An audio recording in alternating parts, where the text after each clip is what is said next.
I'm Dr. Greg Latta, and what's going to happen here is the two changes in the way that we do a course like this is, first of all, as far as what I call lessons, you'll be coming every other lesson, okay? Those of you, everybody here should be in the Tuesday lab section. If you take a look at this, I should have said revised. Don't look at the one at the end of the syllabus. This one is different. You guys are Group A. You gals are Group A.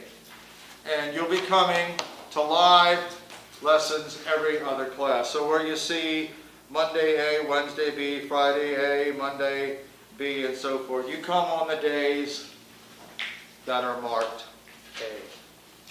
Okay? In between, I'm going to be videoing all of the courses, okay? In between, you'll watch the video of the other class. And so this means that, among other things, and those videos will be posted on YouTube because I have my own channel. And I know how YouTube works. I hate Canvas, but it's what we got. I'll be posting it on YouTube, and intentionally, I'm a pretty decent videographer, quite an editor nowadays. I've actually been doing commercials for commercial companies. These aren't going to be that quality though. But I am zoomed in onto this piece of the blackboard. And the intention here is to adjust the video so that even if you have a crappy phone, you'll be able to watch it and see what's on the board.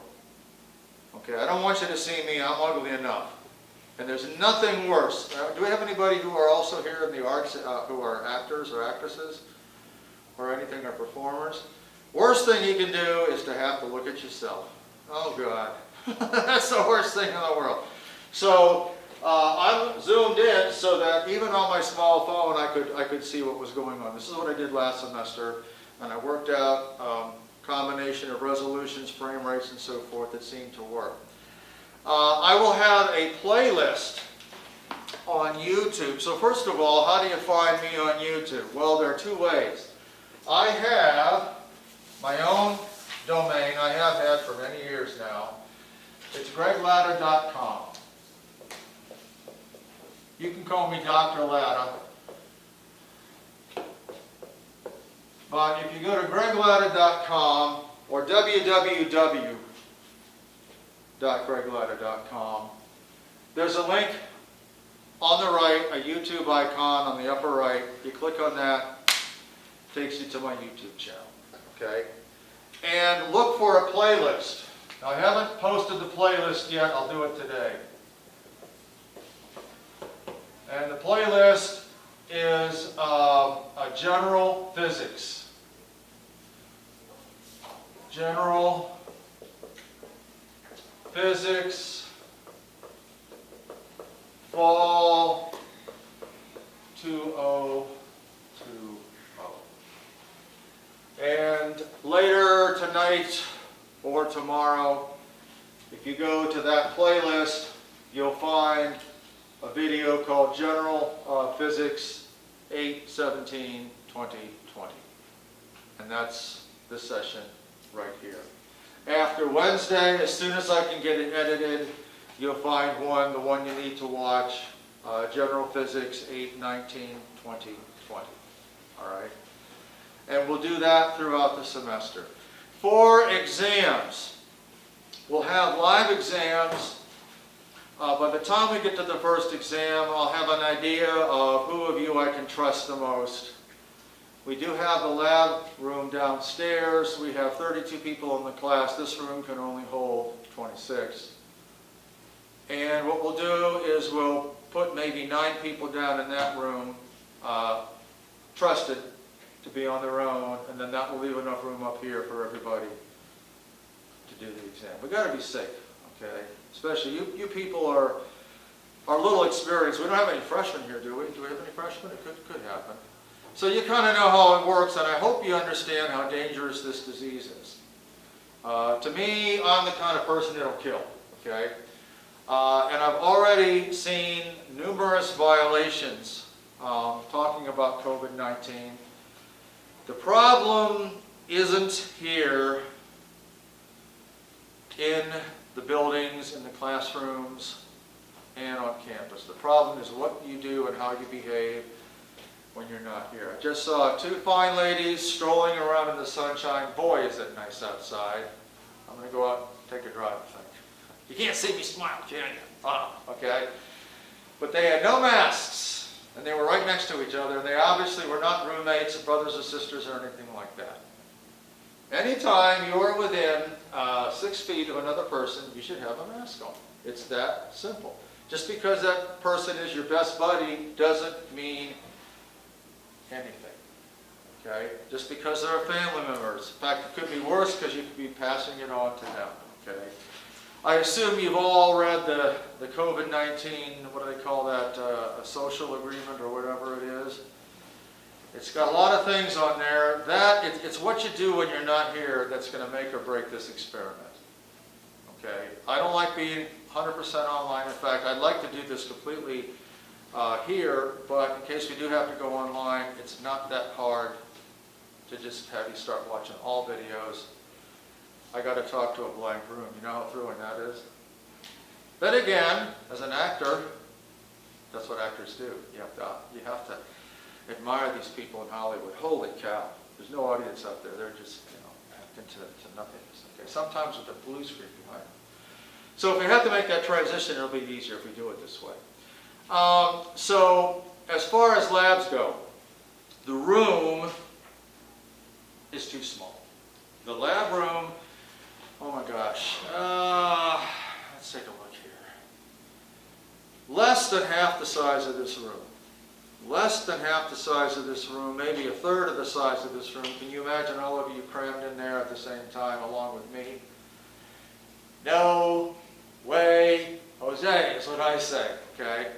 And trying to split it and have you do it, the easiest thing to do is what I did last semester is I will do the lab myself and film it and video it. So you see how it's done. You see how I get the data, you'll see the instruments that I use and so forth. And I will acquire the data and make a video of that. And then you can obviously watch that. And then I will provide you with a student report sheet which will contain the data that I got. There'll be a lab handout I'll distribute with that. And then there'll be a quiz, and you will fill those out, watch the lab video, you will analyze the data, make the graph, draw the conclusions, and so on and so forth, and then you will turn that into me. Usually we have a lab notebook, but it's kind of pointless to do that this time. Okay, it's kind of pointless. And if we do have to go online, if we go have this lab report sheet, I'll talk about this next week in the video, you'll be able to turn that into me, I think, in Canvas. And then if Canvas works the way it's supposed to, I can edit it in Canvas and then leave it for you, and you can see my writings, on my digital writings on the lab report. Okay. Also, there'll be homework in the class. It's a very important part of the class. For the moment, that will be turned in live once we get into gear. With 2 split sections, I'm not sure how we're going to do it. I've got to think that all through. But eventually we'll get it going. And it's not going to be that bad as long as I can receive the homeworks live. It's when you got to get stuff digitally through email and that stuff, that's when it just becomes kind of a real pain. I don't know what you think about. But every student that I've talked to so far, ever, anywhere, has said that they hate the online learning thing. But we got to do it. You know, we're in war here with a goddamn piece of RNA out there, so we got to watch it, okay? By the way, as I go through this, and the syllabus questions are certainly encouraged, okay? And you'll have to speak really loud because the microphone is pointed this way, okay? As far as getting in touch with me, let's kind of start going down through the syllabus. As far as getting in touch with me, It amazes me how much we abuse technology. In fact, if you look at my goals, one of my goals is to become less dependent on technology.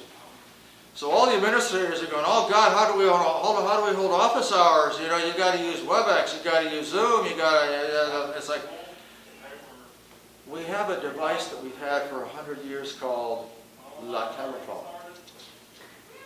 I'll have office hours, and you can come. I'm going to be in my office, and you can come and talk to me through my door if you want. That's perfectly fine. You know, we can talk through a door, but we can talk on the telephone. For Pete's sake, the telephone's perfectly fine. You don't have to have all this fancy stuff. You don't have to necessarily see the other person. Okay, so we'll make a go of it that way.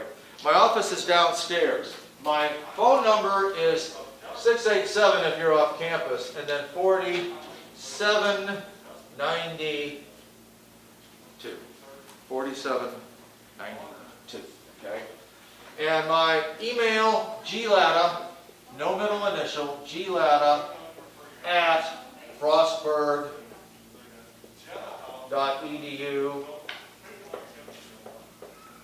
They're in the syllabus there. And by the way, I'm not a fan of Canvas, but I am going to be using it for certain things. Not for grading though. But if you go to the Files section, go to Canvas, click on the box for this course, and click on Files, and you'll find a copy of this, and you'll also find a copy of the syllabus. Now, the last page of the syllabus, I actually suggest that you tear it off and throw it out, because I changed the A's and B's.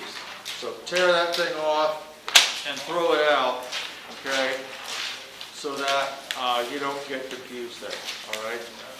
And then staple this one on, or however you want to do it, okay? My office hours I'll post later on, but most likely it's going to be 9 to 10, Monday, Wednesday, and Friday. Thereabouts, probably 9:30 to 10:30 tomorrow. I'll have a handout for you eventually. And then usually on Wednesdays, I think, from 11 to 12.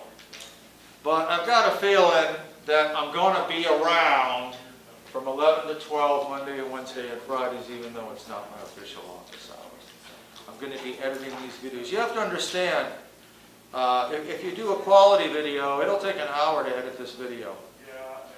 So I'm spending twice the time I would normally spend on a course to make the videos and edit them and upload them and so forth. Okay. Fortunately, I like doing it. Still, no matter if you like doing something, you like eating, you eat too much. it can get to you, but they'll be there, and they'll be there till the end of the semester. So if you want to go back and look at a different one, you're not allowed to come on the off day. I don't want, I didn't feel like coming on Monday when I was supposed to come, can I come Wednesday? Well, that causes it to be too crowded. I want you to come, and I don't want you to just blow off class and watch the videos. Now, the difficulty, if you're serious about learning on your own, self-paced learning and so forth, I can talk about this because I have done a lot of it. Serious. Not online, but self-paced learning. You have to regiment yourself. When you go to watch the video, you have to sit down, get rid of all distractions, put on a pair of headphones and plug them into your laptop or whatever you're going to be watching it on. Have a notepad in front of you and sit there through the whole thing as if you were in class right here. Whoop. Yes, you can. That's a 10-minute mark. Yes, you can rewind the video a dozen times if you want, but you need to learn to take notes. Someday you're going to be in a situation where you're going to have to take notes, and learning how to take notes is part of the college experience. So you shouldn't just keep infinitely rewinding the video to try and get it and so forth. Of course you can, but go through it once and try and take good notes. And then if you want to go through it again and look at specific spots, that's a good idea. By the way, here's a tip. Depending on how well you make good notes, if you're coming to a part of the video where you're, rather than stop it, you might just jot down the time. 10:48, okay, in your notes. Keep going on to the end, and then rewind to that part and watch that part again. Okay? And putting it off. If you don't watch the next video before your next live class, you're going to have effectively missed a live class, and you'll have no idea what the hell I'm talking about when you come into the live class. You know what I mean? You can't binge watch. In fact, to prevent that from happening, we're going to be having a quiz every Monday or Wednesday, probably a 4-question quiz at the end of class, probably multiple choice, about what we covered the previous week. So I assume you've watched that Friday video. If you're a Monday class, I assume you watched that video from Friday and you've looked at that, okay? And yes, on the first quiz next week, I'll have some questions about the syllabus. Like what percent is going to be your exams, what percent of it is the homework, you know, things like that, to make sure that you look through the syllabus, okay, which is also online. Let's see, you do need a textbook. Yep, I know they're expensive.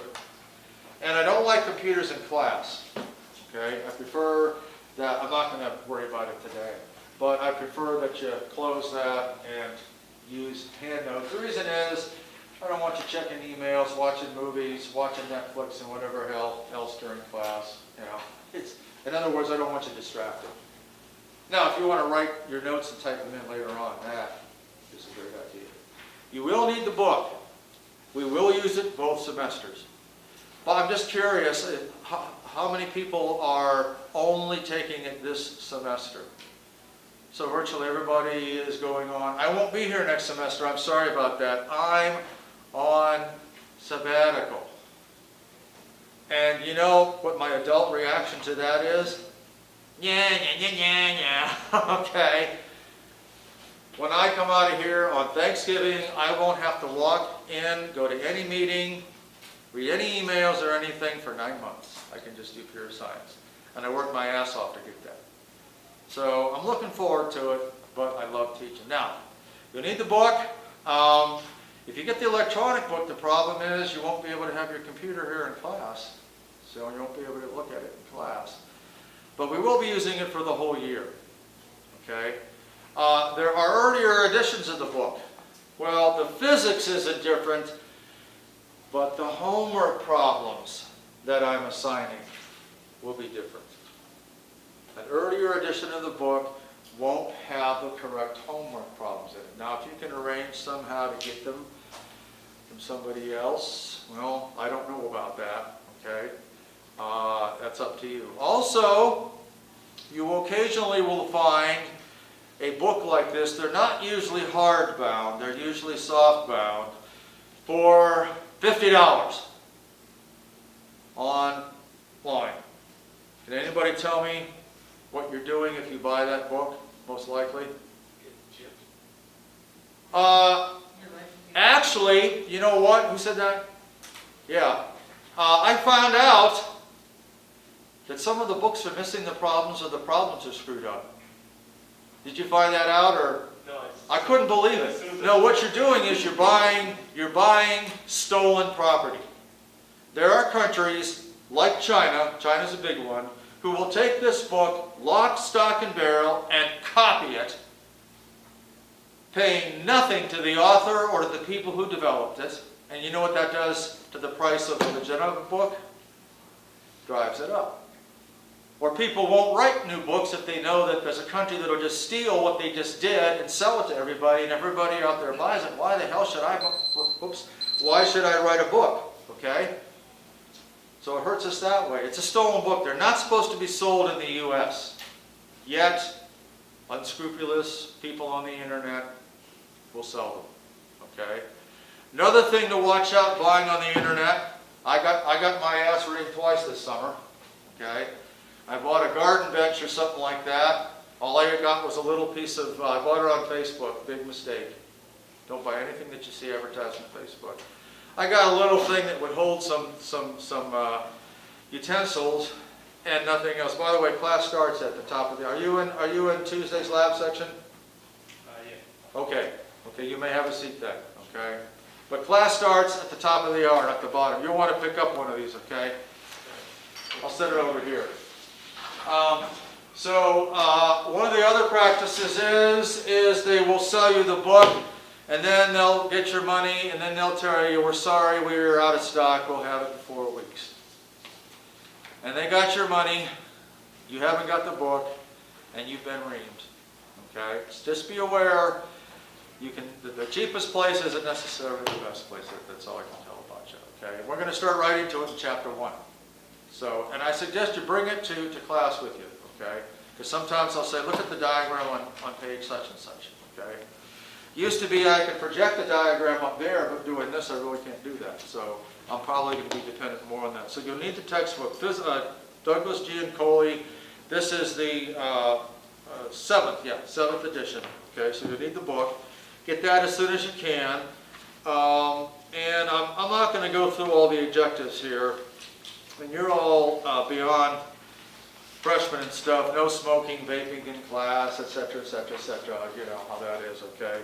And most likely, well, you'll always have a quiz on Monday or Wednesday. Depends on when you come in.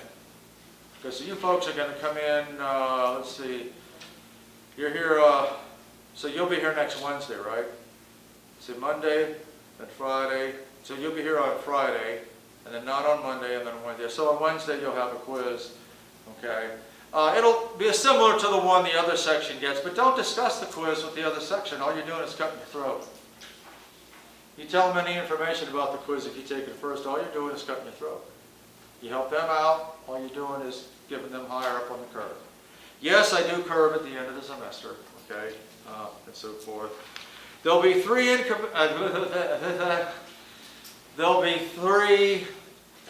in-semester exams, and I'll let you know at least a week ahead of time when they're coming up. We'll probably have a review session somehow.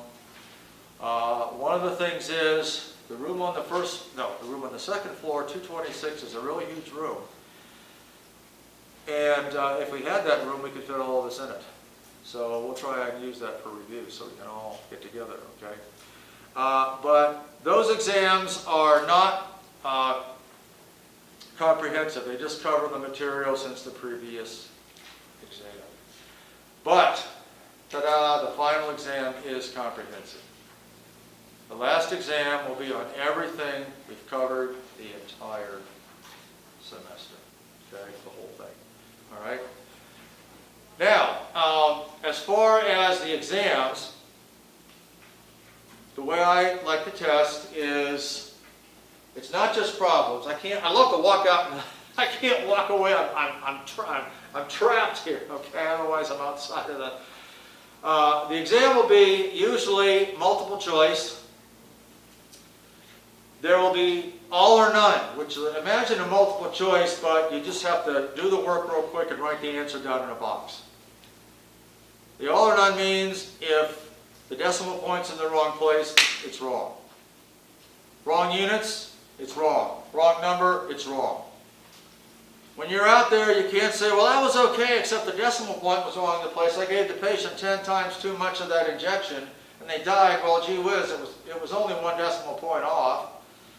No, you got to be right on. There's no partial credit in certain things. And then there will be usually 4 problems, and you choose the 3 that you wish to do. So you wind up doing typically 3 problems, you choose the 3, 5 all or none, and 10 multiple choice, and that's usually how the tests are done. And for the final exam, which is worth 20% instead of 15, you have 4 problems. Now, if you wonder what that's all about, I have to reset the camera. I used to set it for 30 minutes, but what good is it if it goes off when it's just going to shut down? So I give myself 5 minutes. See? Okay, so that's why I do that. I've done this enough to make every mistake. So you might say, have I recorded 30 minutes to a camera that wasn't recording? Yes. It doesn't work. You got to put it in record mode. And I'll tell you exactly what I do. So I've learned the hard way how to do this. Okay. I make every mistake in the book, and the mistakes that hurt the most cost the most time or cost the most money.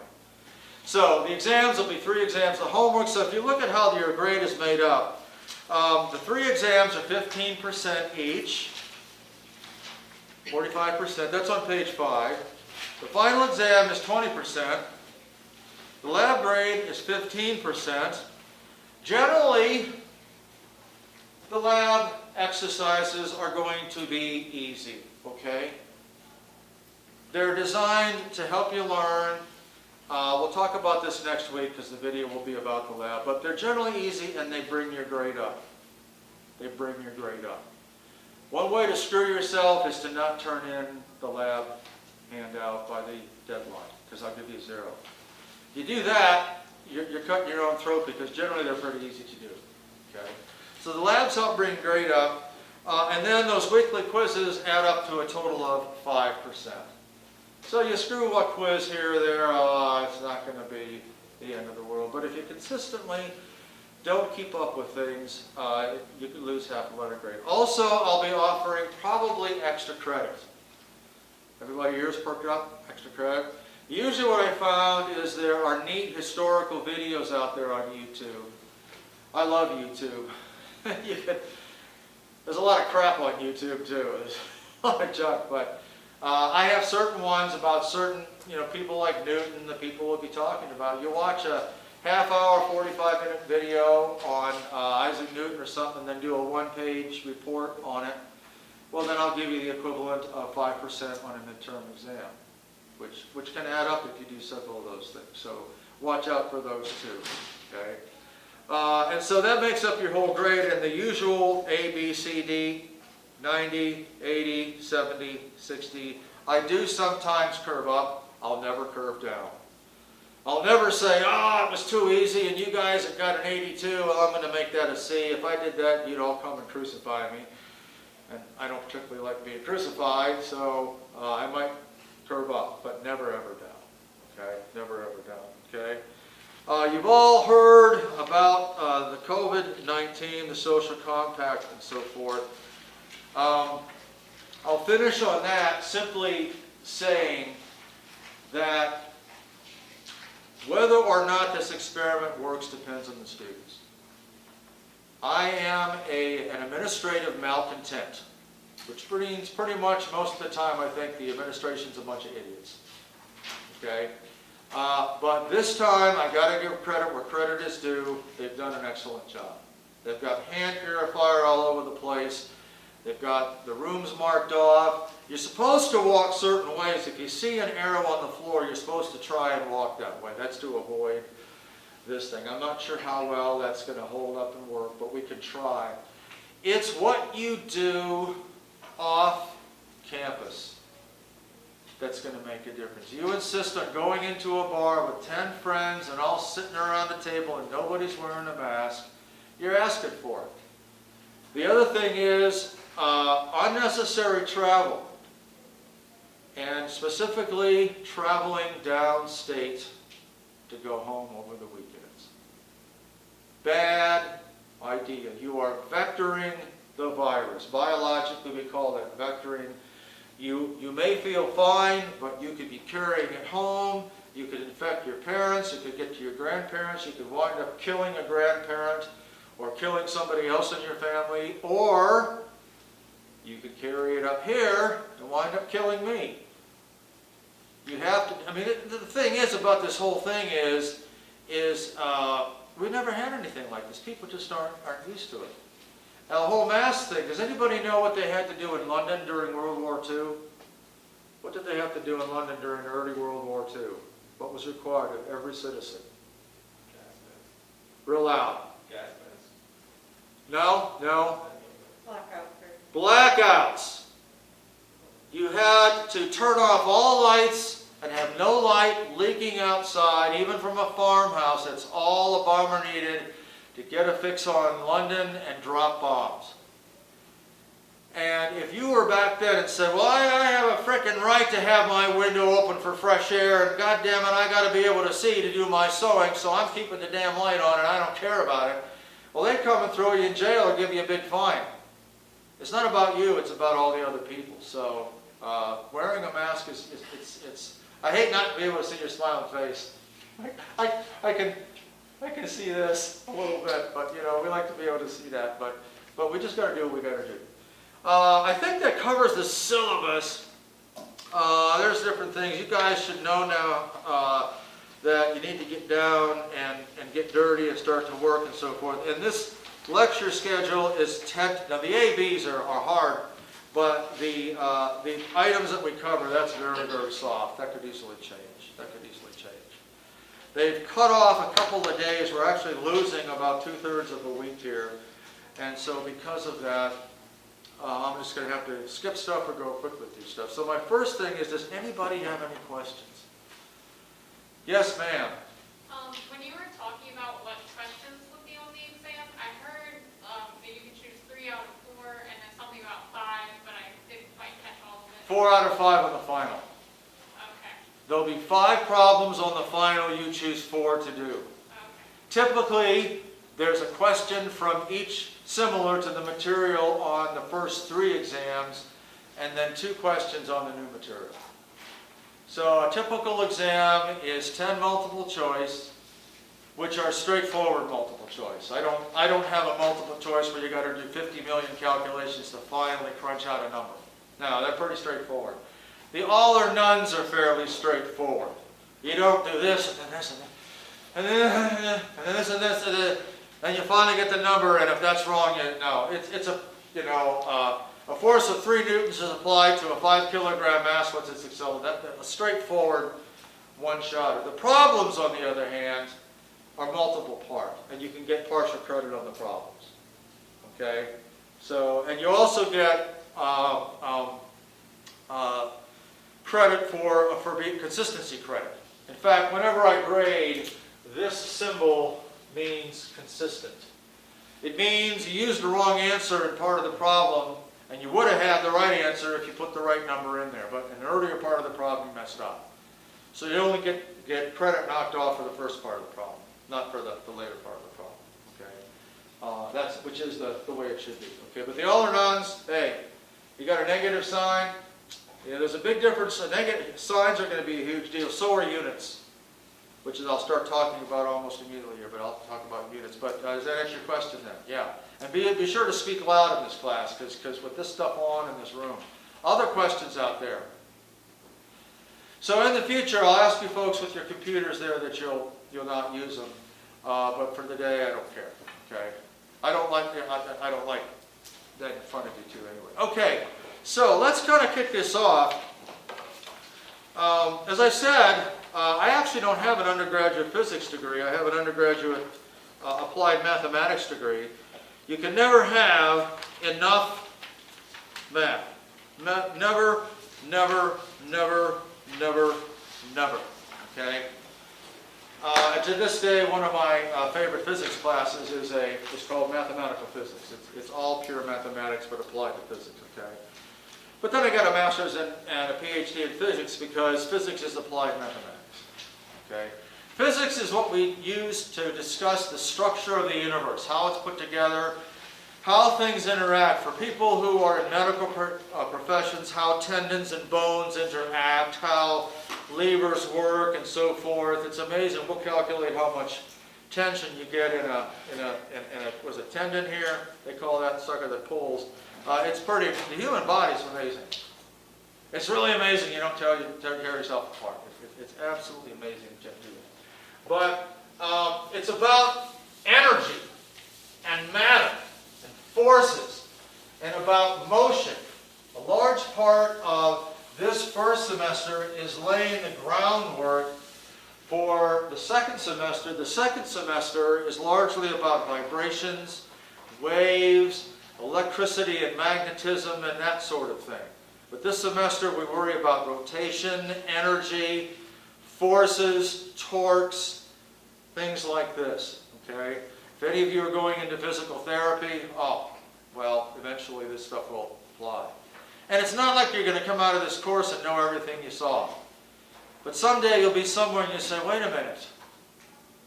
We talked about that in physics, and if you keep your book, which is what you should do, for your advanced books you should keep them, not resell them back.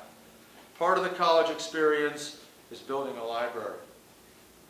building your own library, not depending on stuff online, because stuff online changes, disappears. It disappears, okay? But a book is forever, okay?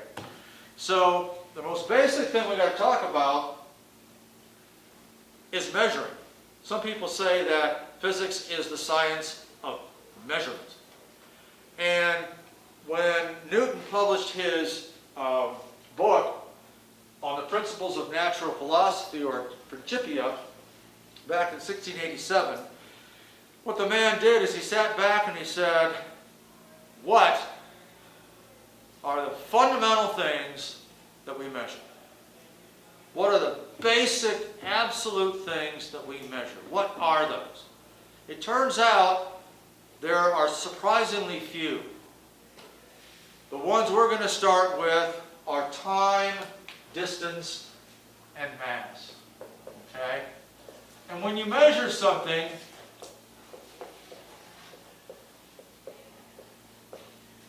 you have to compare it to something. The fundamentals of Newton are time, distance, and mass. Okay? And each of these has to be measured by comparing it to something. And that something is called the unit of measurement. You don't think units are important? Well, suppose you're being hired somewhere and I said, you say, what's the salary? And you say, well, the opening salary is 50. Okay, and you take the job and you find out it's 50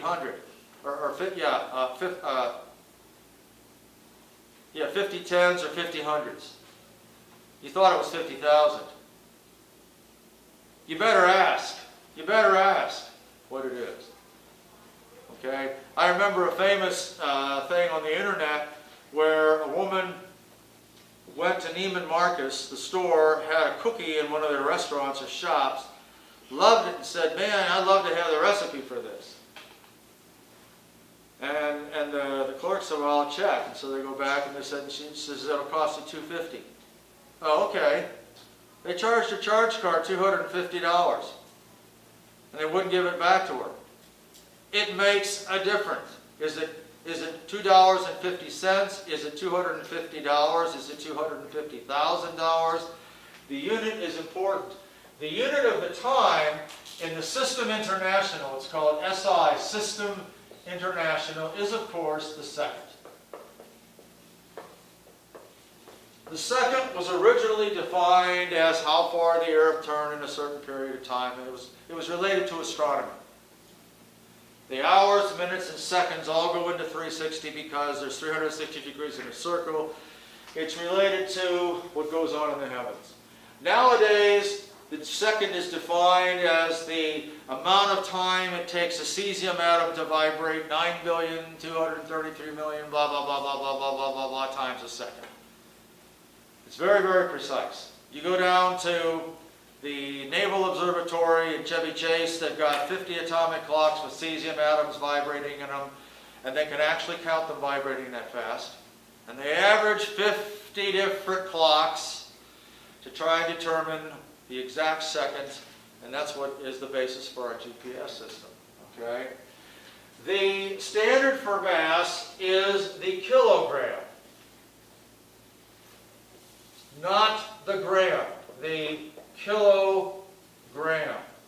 The kilogram, okay, is the fundamental unit. The kilogram was actually chosen so that it was related to water.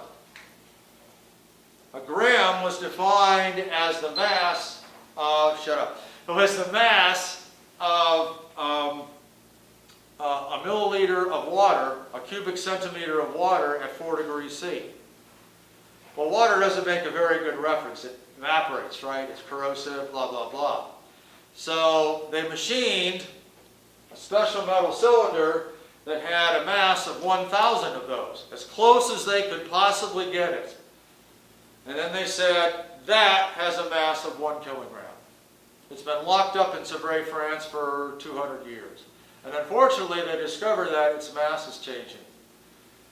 I don't know what's going on there, but they're having to deal with that. They have secondary ones, okay? So the standard mass is not the gram, it's the kilogram.